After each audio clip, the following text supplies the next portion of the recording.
వచ్చారు.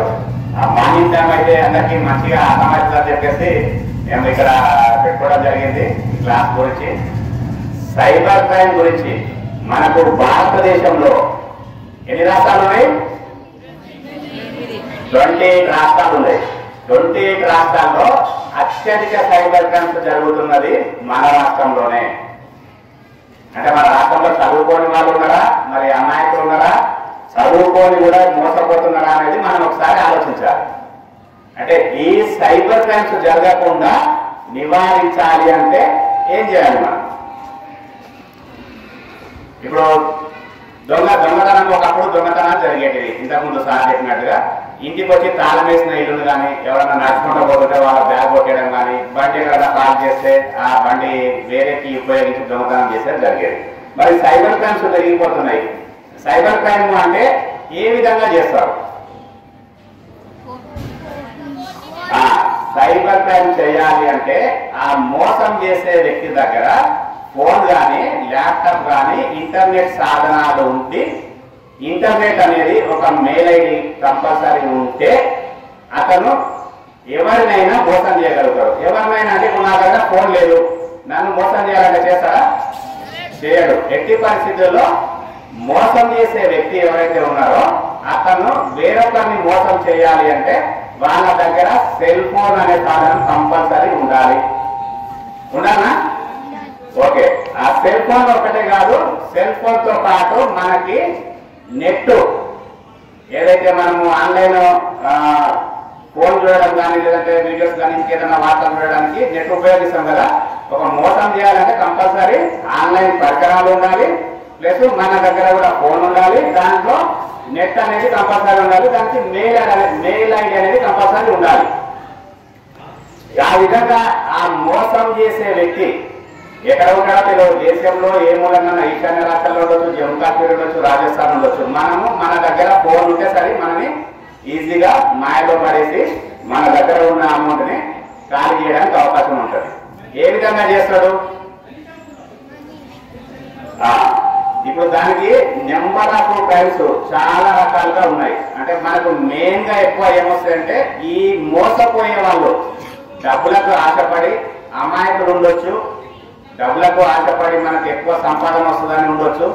లేదు అంటే చదువుకున్న వాళ్ళు కూడా ఆ సమయంలో ఫోన్ చేసినప్పుడు సైబర్ అఫెండర్ ఎవరైతే ఉన్నారో అతను ఫోన్ చేసి మనకి మెయిల్ పంపించి లేదంటే లింక్ పంపించినప్పుడు మనము అతని మాయలో పడిపోవడం వల్ల మనము ఆర్థికంగా చాలా నష్టపోతాం.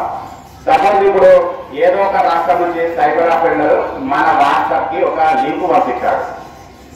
మనకు తెలుసో తెలియకనో చాలా మంది పేరెంట్స్ కొద్దిగా చదువుకున్న వాళ్ళు ఉంటారు, చదువుకున్న వాళ్ళు ఉంటారు, లేదంటే సడన్ గా కూడా ఆ లింక్ ను ఓపెన్ చేయడం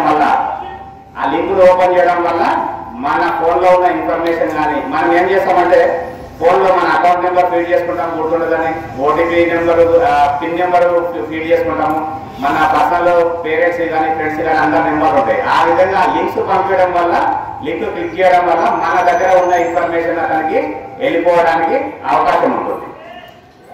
ఆ విధంగా మనకి అన్నోన్ లింక్స్ ఏమైనా ఫోన్లకు వస్తే ఎట్టి పరిస్థితుల్లో వాటిని ఓపెన్ చేయకూడదు.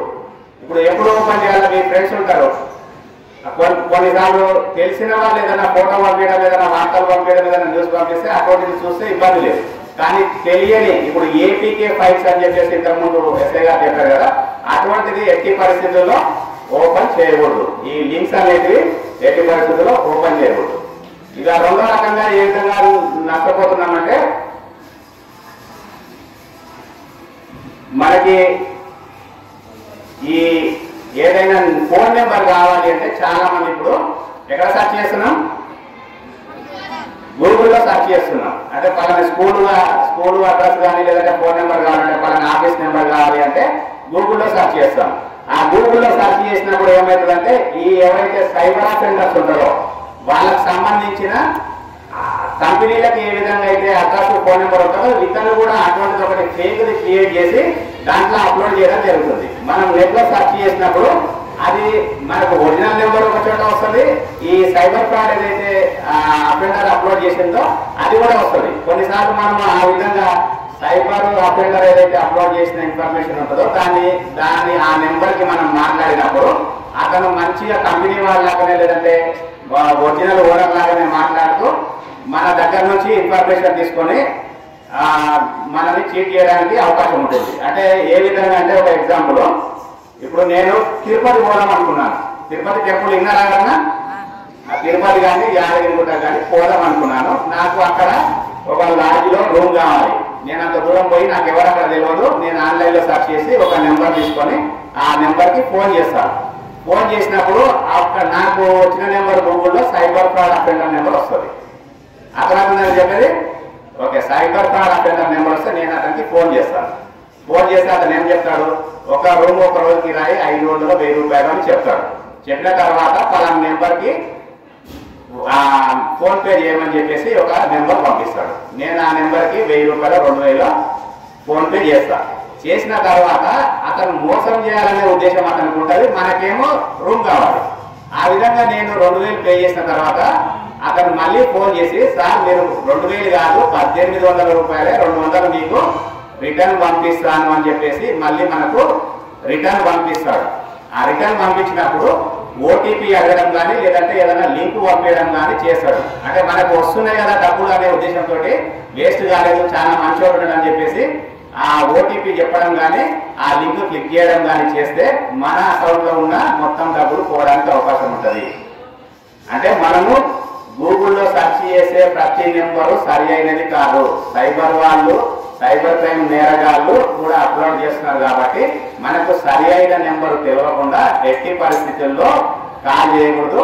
ఎట్టి పరిస్థితుల్లో వాళ్ళు అడిగే ఇన్ఫర్మేషన్ ఓటీపీలు కానీ వాళ్ళు మనం ఆశపడి మనకు 200 కోసం అని అట్లా పడితే మన దగ్గర ఉన్న అకౌంట్లో ఎంత అమౌంట్ ఉంటే అంత అమౌంట్ వెళ్ళడానికి అవకాశం ఉంటుంది.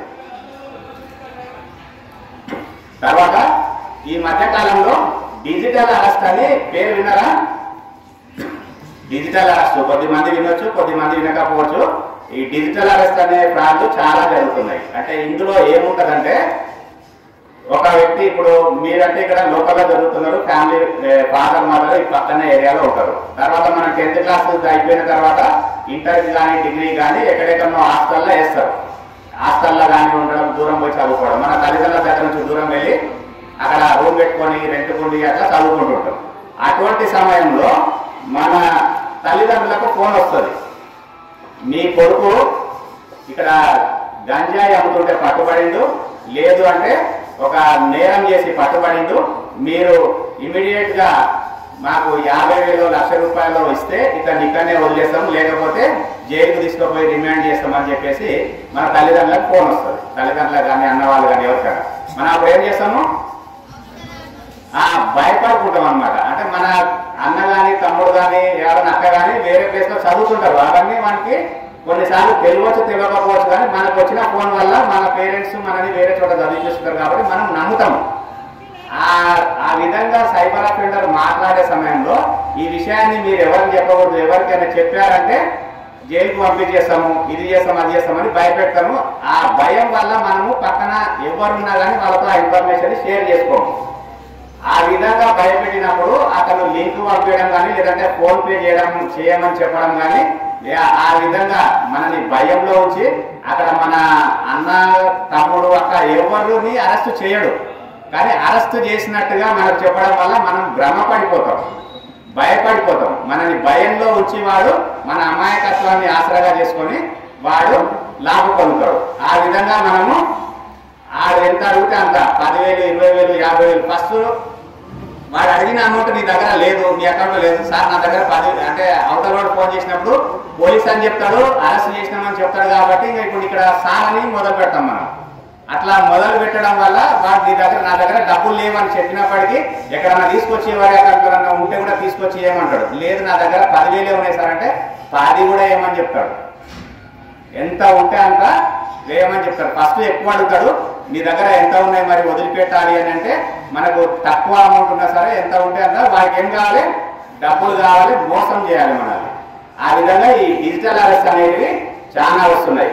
ఇప్పుడు ఇక్కడ ఏదైతే చెప్తున్నామో కంపల్సరీ మరి మీరేం చేయాలి, ఇంటికి పోయిన తర్వాత పేరెంట్స్ కానీ మీ అన్న వాళ్ళు కానీ మీరు కూడా స్కూల్కి వచ్చేటప్పుడు పోయేటప్పుడు వచ్చిన తర్వాత మనం ఎన్నో రకాలుగా అఫెన్స్లు అవుతున్నామని చెప్పేసి పేపర్లో చదువుతుంటాం.